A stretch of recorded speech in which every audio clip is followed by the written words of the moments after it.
আসসালামু আলাইকুম বন্ধুরা, আশা করি সকলেই ভালো আছেন। চলে আসলাম আজকে ঢাকা শহরের তাজা খবর নিয়ে। হঠাৎ বৃষ্টিতেই তলিয়ে যাচ্ছে ঢাকা শহরের রাস্তাঘাট। মানুষের হেঁটে চলাচল কষ্ট, দেখতেই পাচ্ছেন গাড়িগুলো পানির উপর দিয়ে যাচ্ছে আজকে। ভাই নৌকা লাগবে, নৌকা নৌকার সরকার বারবার দরকার।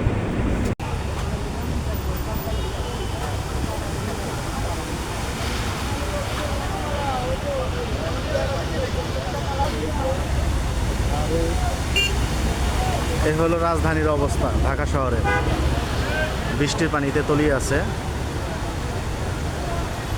রাস্তাঘাট।